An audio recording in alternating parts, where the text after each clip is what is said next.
Stray fox. Kept visiting a lonely farmer, what she brought. One night changed everything.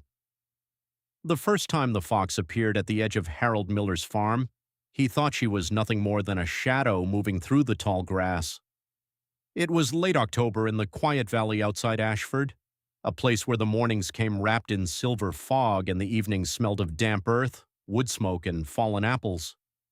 Harold had lived on that land for nearly 40 years.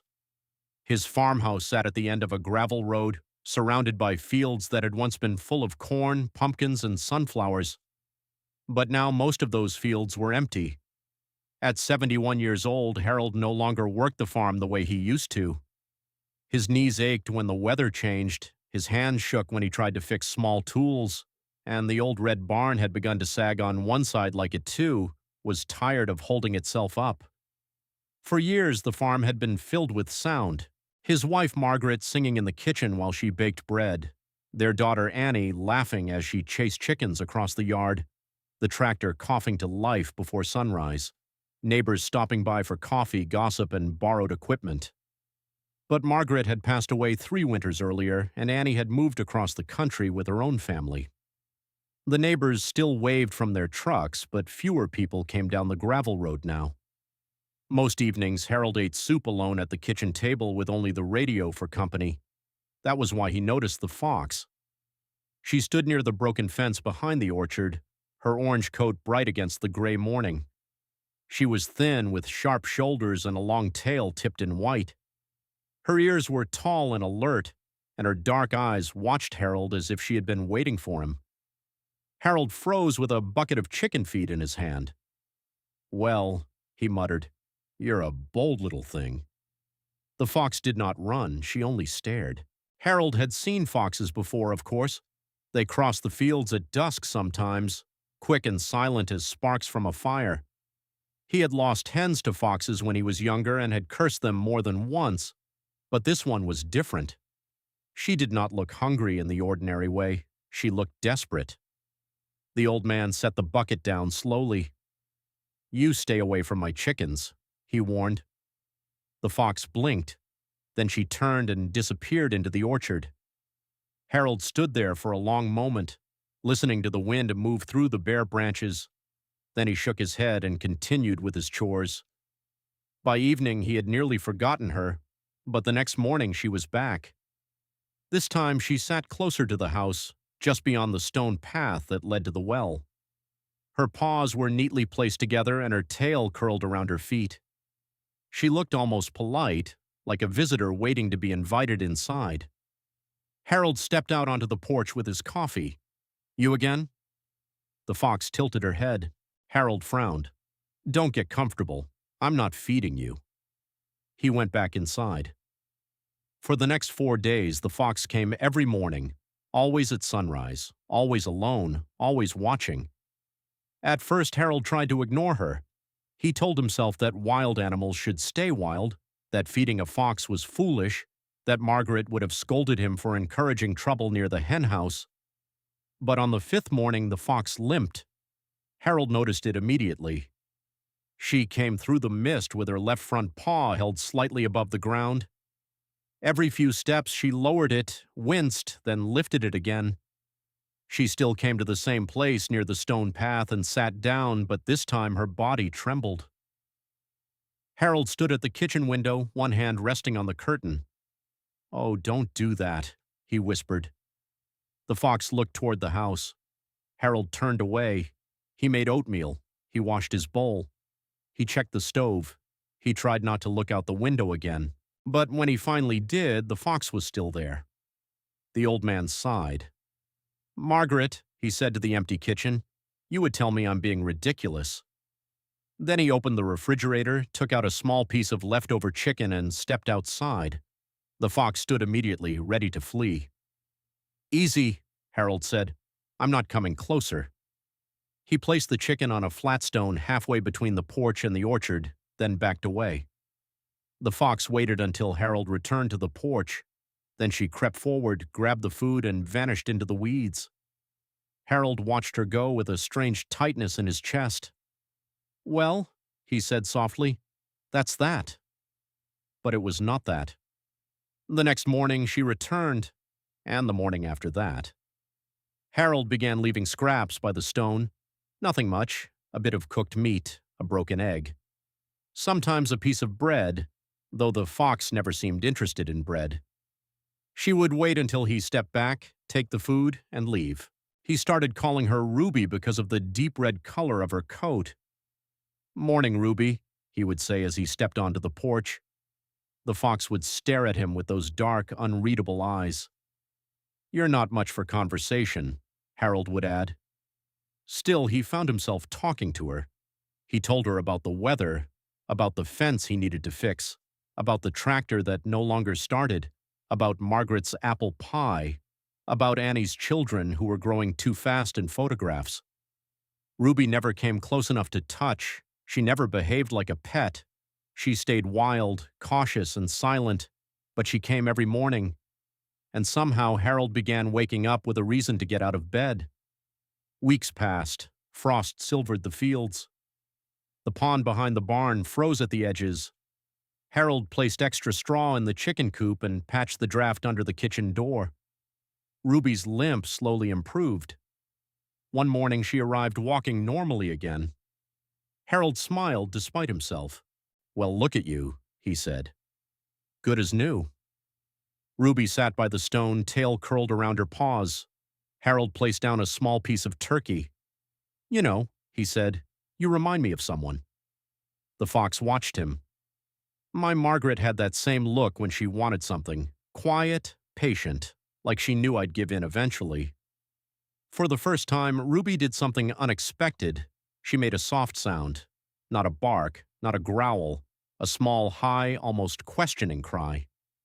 Harold stared. Then he laughed, a rusty sound he had not heard from himself in weeks. "Is that right?" he said. "You agree with me?" From that day on, Ruby became part of the farm's rhythm. She was there when Harold fed the hens. She watched from the orchard when he chopped firewood. Sometimes at dusk, he would see her moving along the field line, her tail floating behind her like a flame in the fading light.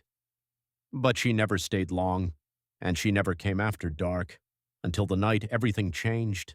It was the coldest night of December. A storm had rolled in from the north, bringing hard wind and freezing rain. The farmhouse groaned under the weather. Branches scraped against the roof, and the old windows rattled in their frames. Harold had gone to bed early after checking the stove twice. He was nearly asleep when he heard the sound. Tap, tap, tap. At first, he thought it was ice hitting the window. Then it came again. Tap, tap, tap. Harold opened his eyes. The sound was coming from the back door. He sat up slowly, listening. Tap. Then a sharp cry. Harold's heart thudded. He reached for the lamp beside his bed and turned it on. The room filled with yellow light. He pulled on his robe, slipped his feet into worn boots, and grabbed the flashlight from the hall table. Another cry came from outside, high, urgent, almost frantic. Harold unlocked the back door and opened it against the wind. Ruby stood on the porch. Rain clung to her fur. Her sides heaved. Her eyes were wide with panic. In her mouth she carried something small and dark. Harold's breath caught. "What is that?" Ruby stepped forward and dropped the bundle at his feet. It moved. Harold bent down, his old knees protesting. The tiny creature was soaked, shivering, and barely alive. A fox kit, no bigger than a loaf of bread. Its eyes were half open, its breathing shallow. "Oh, Lord," Harold whispered. Ruby made another desperate cry, then turned toward the orchard. Harold looked from the kit to Ruby. "There are more?" Ruby took several steps into the rain, then stopped and looked back. Harold did not hesitate. He wrapped the tiny kit in the edge of his robe, tucked it against his chest, and grabbed a heavy coat from the hook by the door. "Show me," he said. Ruby ran. Harold followed as fast as he could. The storm struck his face like needles. Mud sucked at his boots. The flashlight beam shook in his hand as he crossed the yard and pushed through the broken fence into the orchard. Ruby kept stopping to make sure he was behind her. "Slow down," Harold gasped. I'm not as young as I look. She led him past the apple trees, past the old stone wall, and toward a narrow ditch near the far field. Harold rarely went there anymore. The ground dipped sharply, and during storms, water rushed through it like a small river. Tonight, the ditch was flooding. Ruby stood at its edge, crying. Harold aimed the flashlight down. His stomach tightened. A den had collapsed into the muddy bank. Part of it was underwater. Near the opening, 2 more fox kits huddled together on a small patch of earth, trembling violently. A third was trapped lower down, half covered in wet leaves and mud. Harold swallowed hard. Oh, Ruby. The mother fox paced beside him, helpless and terrified. The bank was slick. The rain was freezing. Harold knew one wrong step could send him tumbling into the ditch, but the trapped kit made a faint sound. That was enough. Harold set the first kit carefully inside his coat, close to his chest. Then he lowered himself to the ground, gripping a tree root with one hand and reaching down with the other. His fingers brushed wet fur. Come on, he whispered. Come on, little one. The mud gave way under his boot. Harold slipped, his shoulder slamming into the bank. Pain shot down his arm. For a moment, the flashlight rolled away and everything became darkness, rain, and Ruby's frantic cries. I'm all right, Harold groaned, though he was not sure he was. He reached again. This time he caught the kit by the loose skin at the back of its neck, gently but firmly, and lifted it free. Ruby lunged forward but did not interfere. Harold placed the muddy kit inside his coat with the first. Then he grabbed the other 2. By the time he climbed back from the ditch, he was soaked through, shaking and breathing hard. 4 tiny fox kits were pressed against him, cold and weak. Ruby stood close enough now that her wet fur brushed his leg. We need warmth, Harold said. Now. The walk back felt endless. By the time they reached the farmhouse, Harold's hands were numb.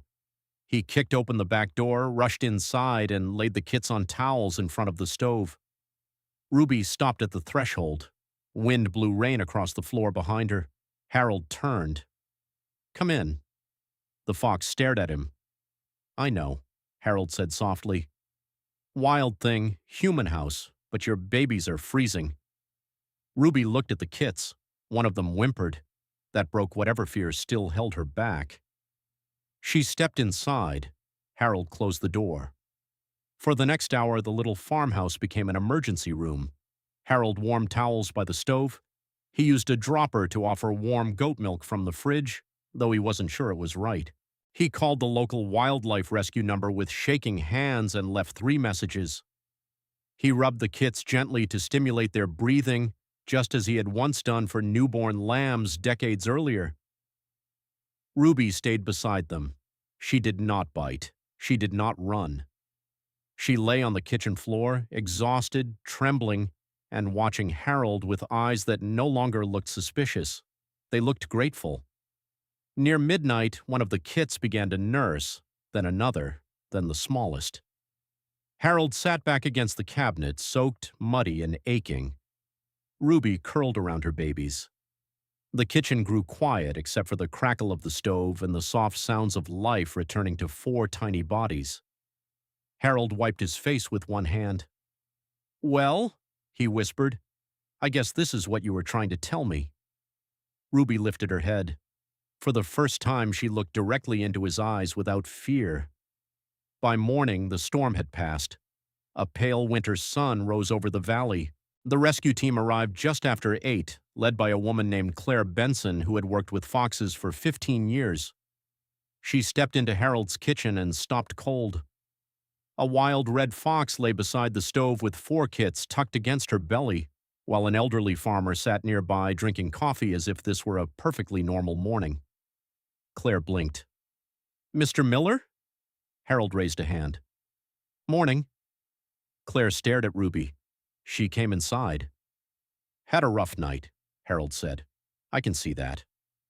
Claire examined the kits carefully. They were cold-stressed, dehydrated, and one had a minor injury to its back leg, but all 4 were alive. If you hadn't followed her, Claire said, they wouldn't have survived the night. Harold looked at Ruby. She knew where to go. Claire nodded slowly. She trusted you. Those words stayed with Harold. She trusted you. Over the next few days, the rescue team helped Harold create a safe temporary shelter in the old tool shed attached to the barn. It was warm, dry, and quiet, with straw, blankets, and a small opening Ruby could use to come and go. Claire explained that moving the Fox family to a rehabilitation center might cause Ruby to abandon the kits from stress. Since she was still caring for them and the farm was quiet, the safest choice was to monitor them there until they were strong enough to return fully to the wild. So Ruby stayed, and Harold's lonely farm began to change. Every morning, instead of sitting alone with his coffee, Harold checked on the Fox family. He never entered too closely unless Claire instructed him to. He respected Ruby's space, but he made sure the shed stayed dry, the water bowl stayed clean, and no stray dogs came near the barn. The kits grew quickly. Their names came naturally. The boldest one was Pip. The smallest was Button. The one with the injured leg was Clover. And the loudest, who screamed whenever his mother stepped away, became Jasper. Harold pretended not to care. But Claire caught him one morning standing near the shed with a smile on his face as 4 tiny foxes tumbled over one another in the straw. "They're good for you," she said. Harold cleared his throat. "They're a nuisance." Claire smiled. Of course. Word spread slowly through the valley, not in a loud, viral way at first, just neighbor to neighbor. The old Miller farm had fox kits in the barn. The mother fox had brought them to Harold herself. Soon people began stopping by, not to disturb the animals, but to check on Harold. Mrs. Donnelly from the next road brought soup. A boy named Ethan, who loved wildlife, left a hand-drawn picture of Ruby and her kits in Harold's mailbox. Annie called more often after hearing the story. "Dad," she said one evening, her voice soft over the phone, "why didn't you tell me how lonely you'd been?" Harold looked out the kitchen window. Ruby was crossing the yard in the moonlight, her kits stumbling after her in a crooked little line. "I didn't want to worry you," he said. "You're my father. I'm supposed to worry about you." He smiled faintly. "I'm all right now." And for the first time in years, he meant it. As winter loosened into spring, Ruby's kits became stronger. They followed her into the orchard. They pounced on leaves. They wrestled near the stone wall. They learned the language of wind, scent, and silence. Harold watched from the porch, careful not to tame them. Claire reminded him often. "They need to stay wild." "I know," Harold would say. But knowing did not make it easier. By April, the kits no longer needed the shed. Ruby moved them to a new den near the farm meadow, safer and hidden beneath a fallen oak. She visited the farmhouse less often. Then, one morning, she did not come at all. Harold stood on the porch with a small bowl in his hand. The stone near the path was empty. He waited. The sun rose higher. Still no Ruby. By noon, Harold set the bowl down and went inside. For 3 days, there was no sign of her. He told himself it was good. It meant she had returned to the wild where she belonged. It meant the kits were healthy. It meant the story had ended the way it should. But the farm felt empty again. On the 4th evening, Harold sat at the kitchen table looking at Margaret's old photograph on the wall. "I know," he said quietly. "I shouldn't have gotten attached." A sound came from outside, not tapping, not crying, just a soft rustle near the porch. Harold opened the door. Ruby stood in the twilight. Behind her were 4 young foxes, taller now, their coats bright and their eyes sharp. They did not come close. Ruby did not ask for food. She simply stood there, watching Harold. Then she lowered her head slightly. It was not a bow. Not exactly. But Harold felt it like one. His throat tightened. "Well," he whispered, "look at all of you." Pip darted behind Clover. Button sniffed a dandelion. Jasper gave a tiny bark and startled himself. Harold laughed through tears. Ruby looked at him one last time. Then she turned toward the field. One by one, her kits followed. At the edge of the orchard, Ruby paused. The sunset lit her red coat like fire. Then she disappeared into the trees. Harold never saw the kits all together again, but Ruby still came back sometimes. Not every morning now. Not because she needed him. Only once in a while, at sunrise or dusk, she would appear near the broken fence, sit quietly for a few moments, and watch the old farmhouse. Harold would lift a hand. "Morning, Ruby," and then she would vanish. Months later, Claire asked Harold if she could write about the case for the Wildlife Rescue newsletter. She wanted people to understand that kindness did not mean turning wild animals into pets. It meant helping them survive while respecting what they were. Harold agreed, though he did not understand why anyone would care about an old farmer and a fox. But people did care. Letters began arriving, from schoolchildren, from widows, from farmers, from people who had lost someone and somehow found comfort in the story of a lonely man and a desperate mother fox who chose his door in a storm. One letter came from a woman in Ohio. She wrote, "I think Ruby saved you as much as you saved her babies." Harold read that line 3 times. Then he folded the letter carefully and placed it beside Margaret's photograph. That summer, Annie came to visit with her children. The farmhouse filled with noise again, small shoes by the door, laughter in the kitchen, pancakes burning on the stove because Harold was too busy telling stories. One evening, Harold took his grandchildren to the orchard. "Is this where Ruby lived?" his granddaughter asked. "Near here," Harold said. "Do you think she remembers you?" Harold looked toward the tree line. A red shape stood in the distance, half hidden by tall grass. 4 smaller shapes moved beyond her. He smiled. "Yes," he said softly. "I think she does." The children grew silent. Ruby watched them for a moment, calm and bright-eyed. Then she turned and slipped into the golden field, her family following behind her. Harold stood there until the last flash of red disappeared. He no longer felt the old ache of emptiness in the same way. The farm was still quiet sometimes. He still missed Margaret. His knees still hurt. The barn still leaned. But the silence had changed. It was no longer the silence of being forgotten. It was the silence of a place that had held a miracle.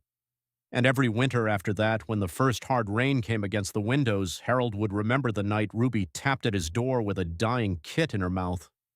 He would remember the freezing mud, the collapsed den, the tiny bodies warming by the stove, the wild mother who crossed the impossible distance between fear and trust because love left her no other choice. And whenever someone asked him why he still left the porch light on during storms, Harold would only smile and say, "You never know who might need to find their way home."